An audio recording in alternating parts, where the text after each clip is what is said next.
Meu irmão, a chapa está esquentando totalmente.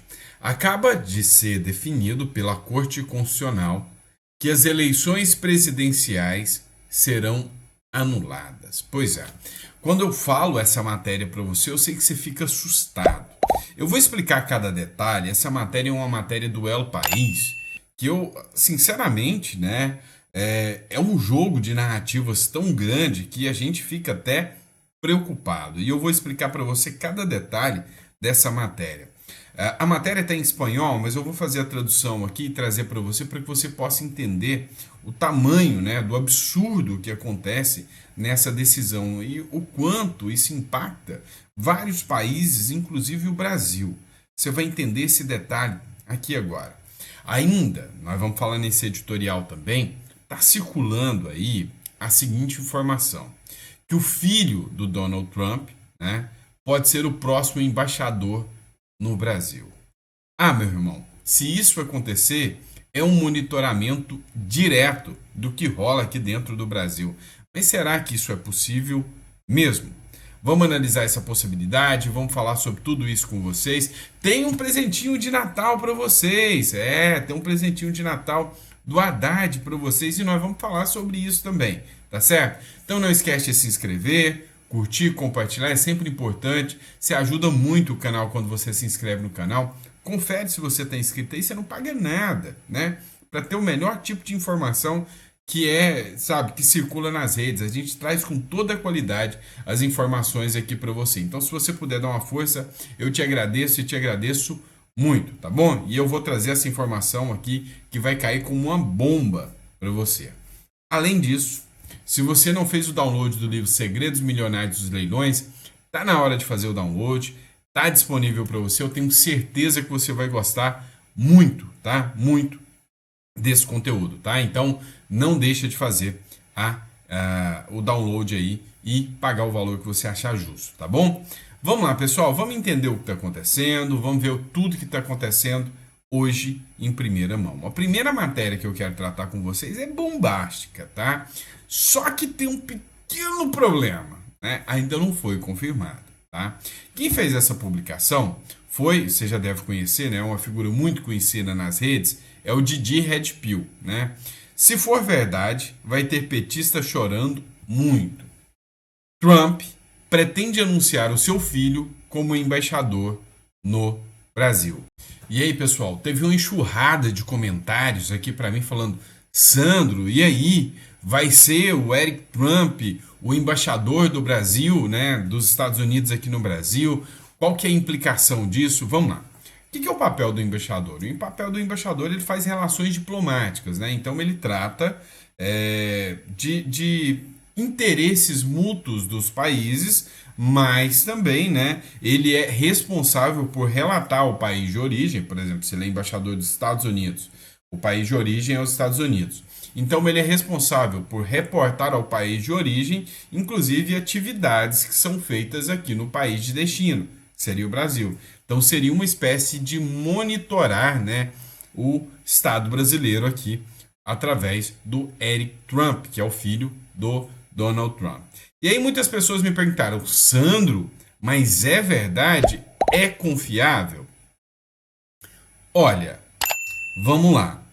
Eu já tenho uma informação sobre isso. O que acontece? Já aconteceram rumores de que o Eric Trump poderia ser embaixador do Brasil. Você lembra que em 2019 o Bolsonaro cogitou indicar o Eduardo Bolsonaro como embaixador do Brasil lá nos Estados Unidos? Ou seja, despachar o Eduardo Bolsonaro daqui para os Estados Unidos e o cargo de embaixador, o cara fica lá, né? Então o Bolsonaro pensou em indicar o Eduardo Bolsonaro como embaixador do Brasil nos Estados Unidos. Aí veio a pressão da mídia: nossa, mas que não pode, que não sei o que, nepotismo, e o Bolsonaro recuou. Lembra disso? Em contrapartida, surgiu rumores de que o Eric Trump seria, né, indicado embaixador aqui para o Brasil também em 2019.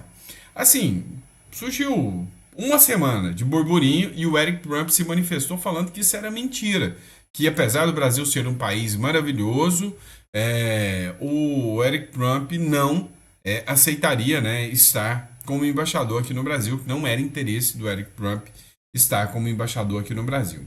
Então, essa é a minha opinião, e posso estar errado, porque depende muito do posicionamento deles, mas a minha opinião é que isso é uma bruta de uma fake news, tá? Conversa fiada, balela, não haverá, né, essa indicação do Eric Trump como embaixador dos Estados Unidos aqui no Brasil. Minha visão é que isso é conversa fiada, tá bom? Porque já teve esse rumor, ele falou que não, e agora também você acha que ele vem para cá? Vem cá, se você fosse o presidente do Brasil, um cara de direita, conservador, um grande líder, você ia mandar seu filho para ser embaixador da Venezuela? Então, a resposta tá aí, né? Então acho que é uma bela de uma bravata, tá bom? Vamos lá.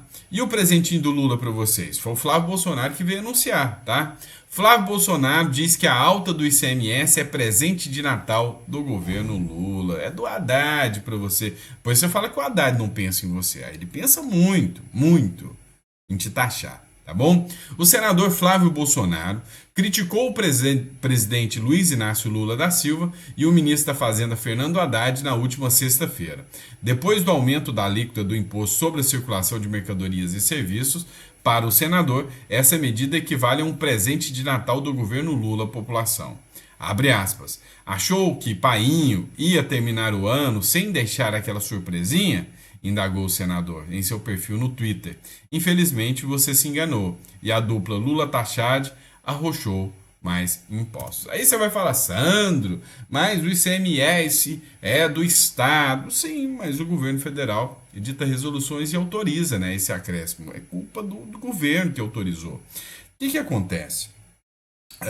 Hoje o ICMS está em 17%. Tá? O ICMS ele era bem mais flexível. Antes tinha estados que cobravam menos, tinha estados que cobravam mais. Depois eles meio que unificaram isso aí, né? Um ICMS único para todos os estados, 17%. Agora querem ampliar esse ICMS, né? Vão ampliar para 17 para 20%. E aí é 3% a mais, né?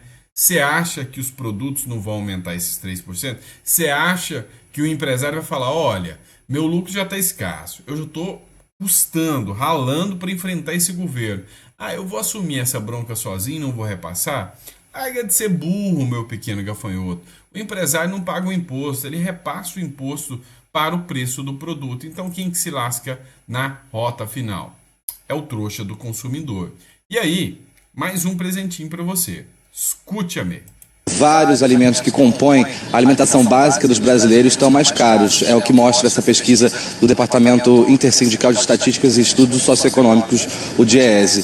Segundo o departamento, segundo o relatório que foi divulgado pelo departamento, foi notado aumento na carne, no óleo, no café e também no tomate, além da batata, itens que são essenciais para a cesta básica de alimentos das famílias brasileiras. A gente fala sobre alimentação básica, não sobre aquela cesta básica fechadinha que a gente encontra nos supermercados, ou seja, vai muito além do que aquela cesta básica, são alimentos que têm de fazer parte do dia a dia dos brasileiros, e aí por causa desses itens que subiram, essa cesta básica de alimentos aumentou em 17 capitais brasileiras. A gente, o salário mínimo para essa família, para conseguir ter acesso a todos os alimentos básicos dessa cesta, deveria ser 5 vezes maior que o salário mínimo atual de R$ 1.412, ou seja, deveria atingir os R$ 6.959,31. E para o brasileiro conseguir comprar esses itens, ele tem que trabalhar, em média, 107 horas e 58 minutos por mês para conseguir comprar. O rendimento médio do brasileiro está comprometido em 53% para conseguir comprar os itens da cesta básica de alimentos. Leilane, vários... Pois é. Resumindo, todo mundo se lascou, né? O mais pobre, então, esse que se lascou de vez, né? O cara que ganha mais de 30 mil por mês, mais de 30 pila por mês, ele dá conta. Vai atrapalhar um pouquinho, ele vai largar a cervejinha do final de semana e tá tudo bem. Não vou conseguir tomar cervejinha, vou diminuir e tal, e tá tudo bem. Agora o cara que tá com orçamento contado, que depende disso, esse, meu irmão, esse o negócio, tá? Tenso, né? E aí vamos trazer uma matéria do Poder 360. A gente já pode chamar daquela dupla sertaneja, do Geno e da Cida? Pois é. Brasil tem quase 6 mil mortes e 6,6 milhões de casos prováveis de dengue. Ninguém fala disso. Cadê a CPI da dengue? Cadê a análise disso aqui? 6 mil brasileiros mortos por ineficácia e incompetência do governo, né? Já pode chamar de genocídio? Pode. Mortes por dengue. Em 11 meses, o Brasil registra mais casos fatais do que nos últimos 7 anos. Olha só isso aqui, que absurdo, né? Então, sabe, já teve recorde em 2023, né? E aí, superou o recorde agora, né? Algo assim, insano, né? Quase 6 mil mortes de dengue no Brasil.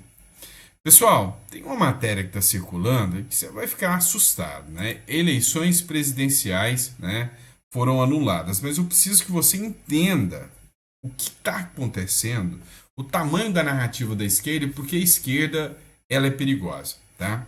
Eu vou trazer para vocês uma matéria aqui do El País, tá? Nós estamos falando da Romênia, mas presta atenção para que você entenda que esse discurso não vai servir só para a Romênia, não.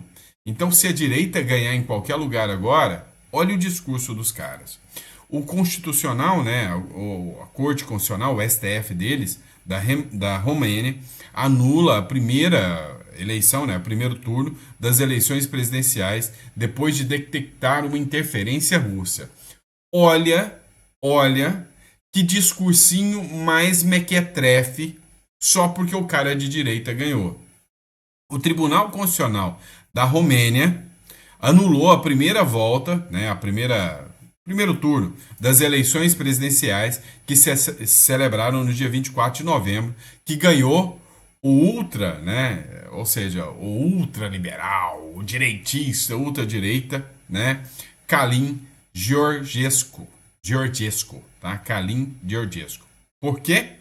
O alto tribunal havia começado uma investigação para esclarecer, né, uma possível interferência russa nos comícios, depois que os serviços secretos revelaram que a Romênia havia sido palco de um ataque cibernético em favor do candidato euroescéptico, né? Ou seja, ele é excêntrico em relação à Europa, né? Não era o candidato que a Europa queria, e a Europa leftzinho, o cara é de direita, o discurso do cara é contrário à imigração desenfreada, é contrário à pauta woke, é contrário à agenda woke.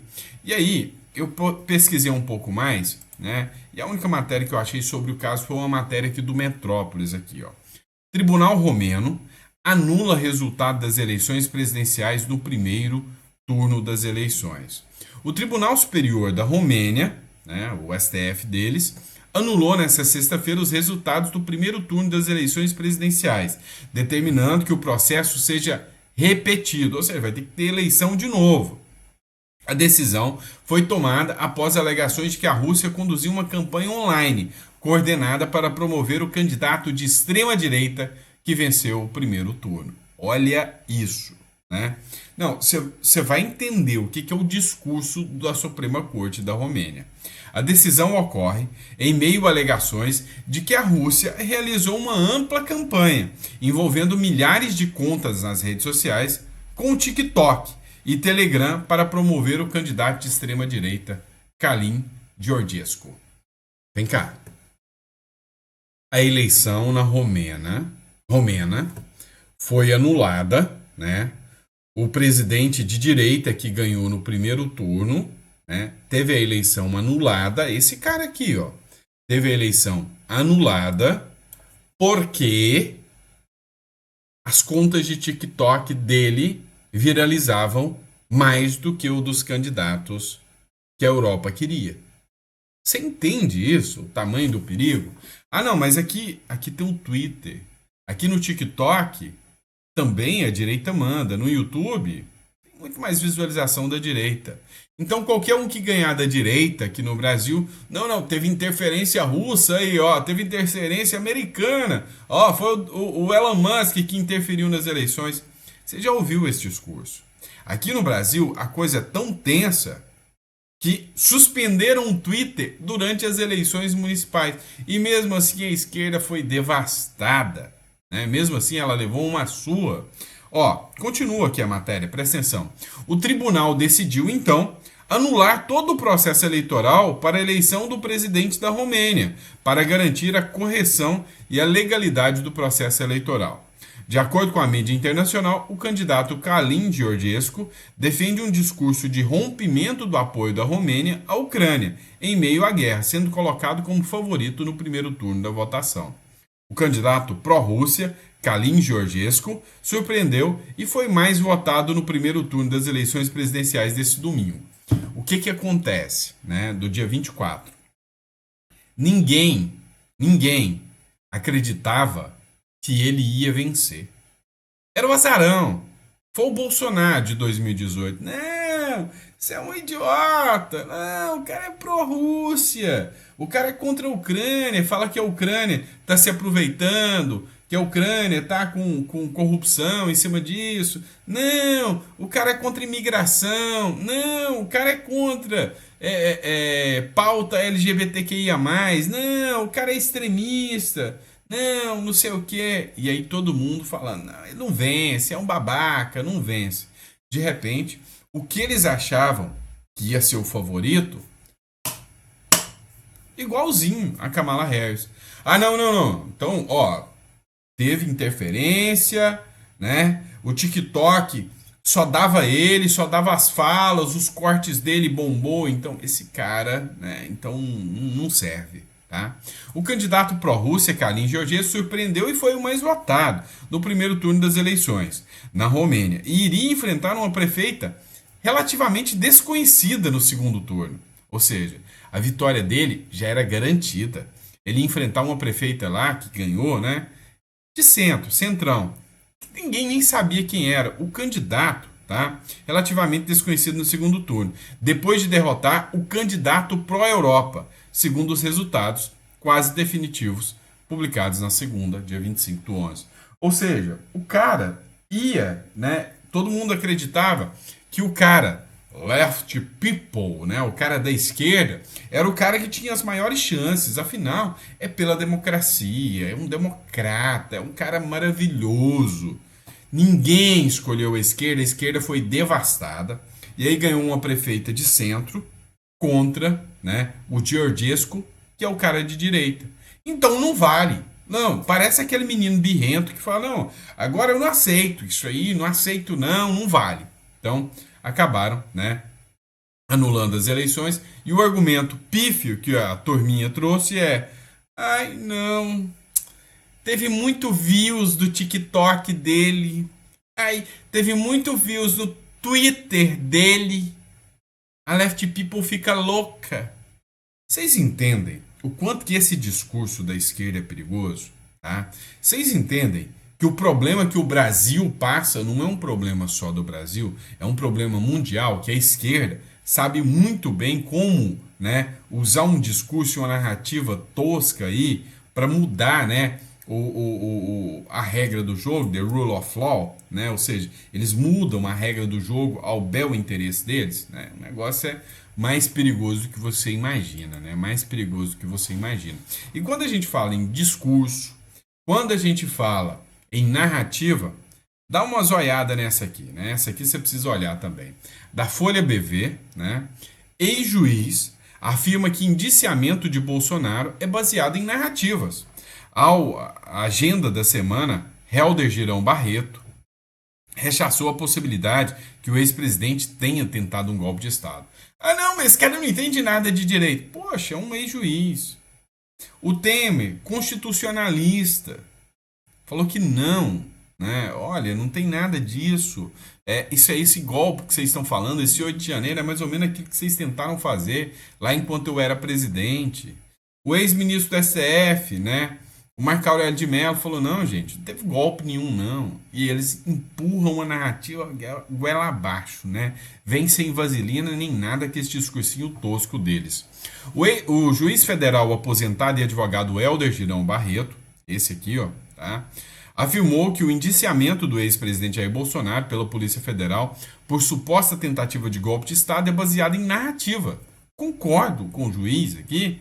A declaração foi feita nesse domingo, durante o programa Agenda da Semana, da Folha FM. O mestre em Direito e doutor em Relações Internacionais e Desenvolvimento Regional lembrou que a investigação que levou ao indiciamento de Bolsonaro dos ex-ministros Braga Neto e Augusto Heleno e de outras 34 pessoas iniciou com a apreensão da minuta do golpe. O especialista afirmou que esse documento previa um estado de defesa, instrumento previsto na Constituição Federal que autoriza a intervenção presidencial em caso de risco à ordem pública nacional, condicionada à autorização do Congresso Nacional. Eu já falei isso aqui para vocês. Abre aspas. Essa minuta visava apurar se não havia ou não fraude nas eleições de 2022. E esse decreto se restringia ao Tribunal Superior Eleitoral. Não houve golpe aí. Golpe ou revolução houve em 1964, ato que foi sucedido de vários atos fora da Constituição. Destacou ele, ressaltando que o episódio é uma narrativa criada pela grande imprensa. Pois é, né? Quem tem dúvidas, né? Não, a imprensa agora sabe mais do que o juiz, sabe mais do que os juízes, sabe mais do que os juristas aí todos, né? Então, assim, narrativa tosca, né? Mas a imprensa comprou essa narrativa tosca aí. E aí, no final das contas, né, a gente sabe muito bem, né, que a turminha da Left People aí vive de narrativa, né? Esse caso da Romênia aí, por si só, né, já é algo assustador, tá bom? E é isso, pessoal. Espero que vocês tenham gostado do nosso editorial. A gente volta daqui a pouquinho com mais conteúdo para vocês, tá? E muito obrigado para quem entrou em contato aí, tá? Pessoal, então, tá fazendo a residência uruguaia também. Hoje estou aqui no Uruguai. Vou até gravar um vídeo com o pessoal que tá aqui, né? Essa semana eu tô fazendo atendimento pessoal aqui no Uruguai. É uma das atividades que eu tenho. Estou atendendo alguns empresários aqui também.